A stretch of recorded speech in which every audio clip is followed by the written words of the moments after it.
Dave Johns meets Daniel Blake's every day. The 61-year-old stand-up comedian was on the verge of giving up the circuit when he auditioned for Ken Loach.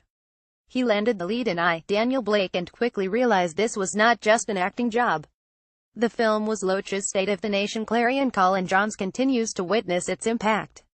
Even today, a year after the film, people come up to me, Jen says. Time and time again they say this film shows it like it is ordinary people in ordinary situations and the state failing them.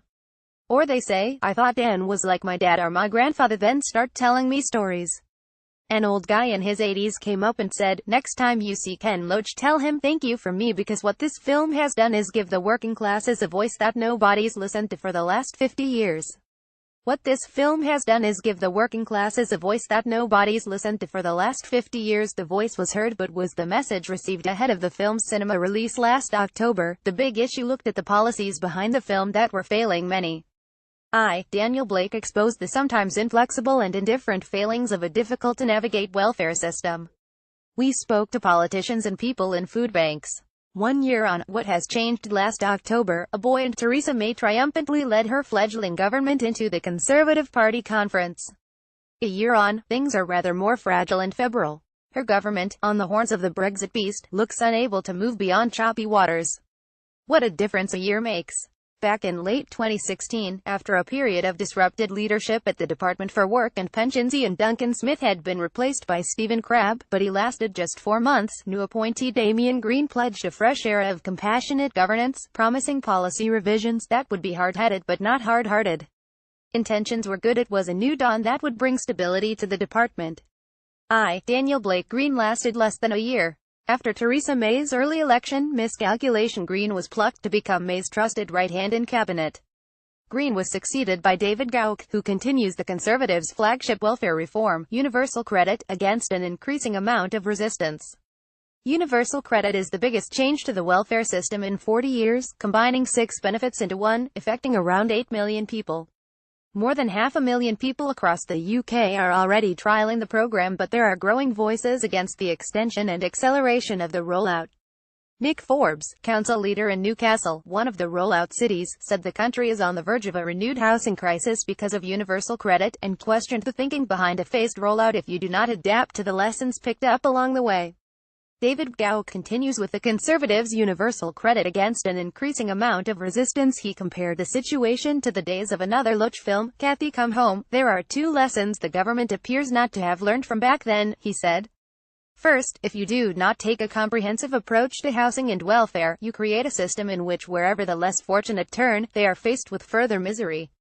Second, this downward spiral costs the state.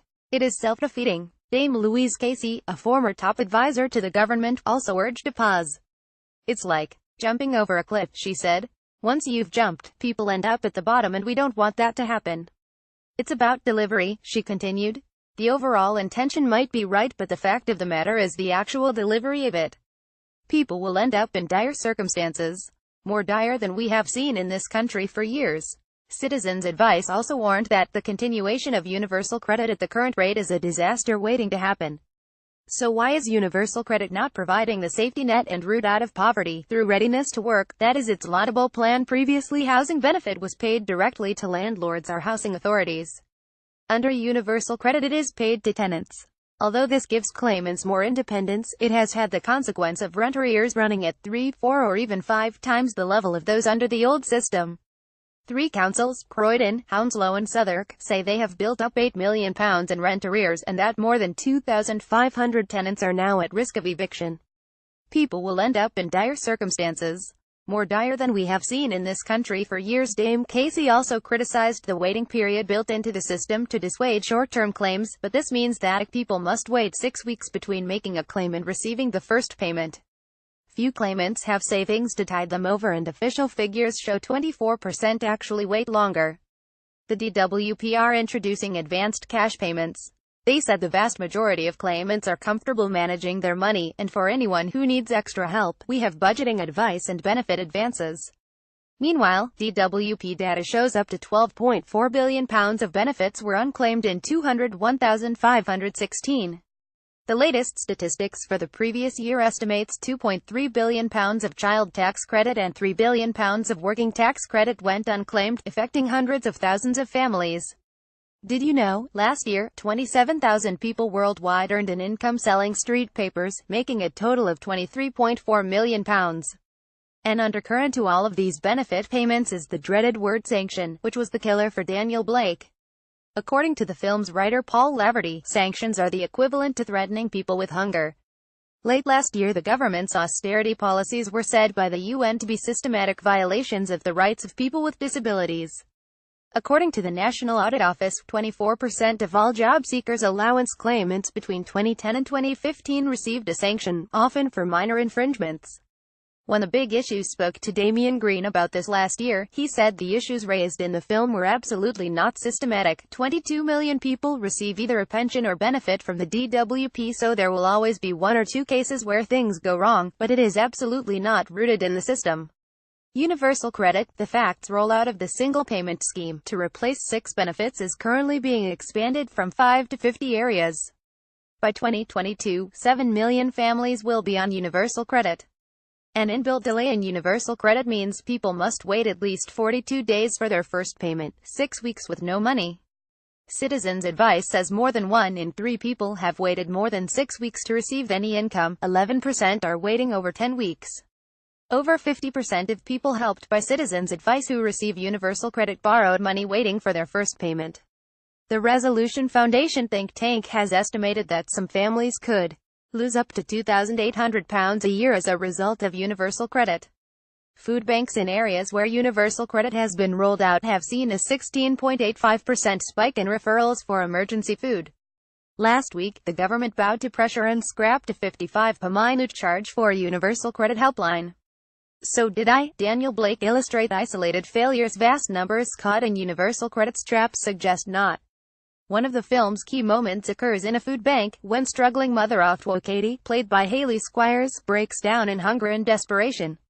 The scene was filmed in a church hall, home to Newcastle West End Food Bank, the busiest in the UK. Michael Nixon, who runs the project, told The Big Issue in 2016 he was cautiously optimistic numbers through the doors were falling. Today that has reversed. We see 2 trends, he explains.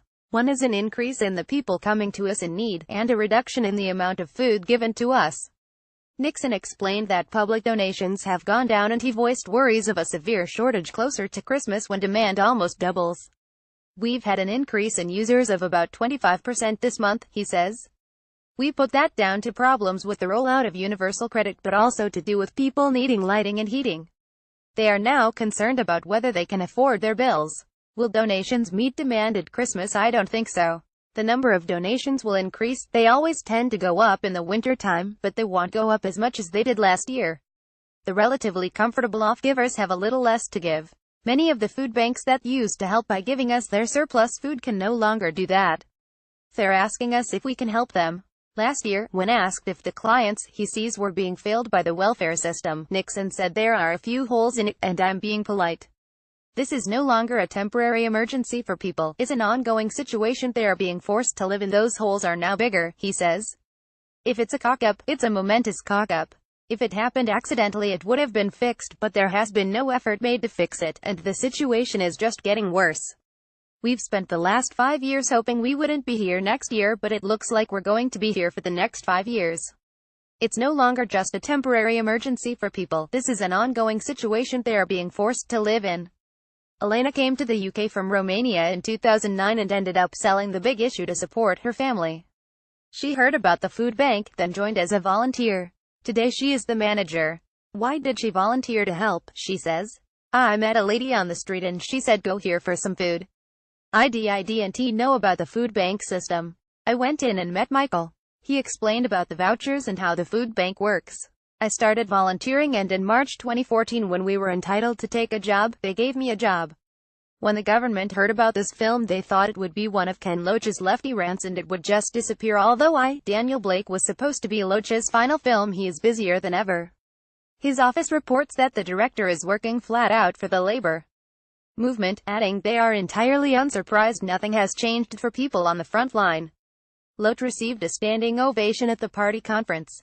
Dave Johns was also there. The film politicized him. I think when the government heard about this film they thought it would be one of Ken Loach's lefty rants and it would just disappear, he says. Everybody was surprised about what happened in the general election. Even though the Tories won, it was a big pointer that young people are ready for a real change.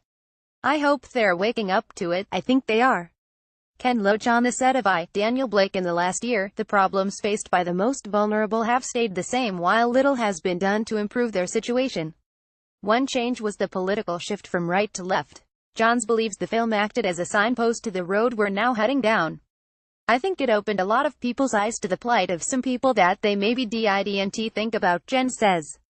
I'm not saying it's done everything, but it has changed the narrative. Dave Johns is on tour. For dates visit davejohns.net.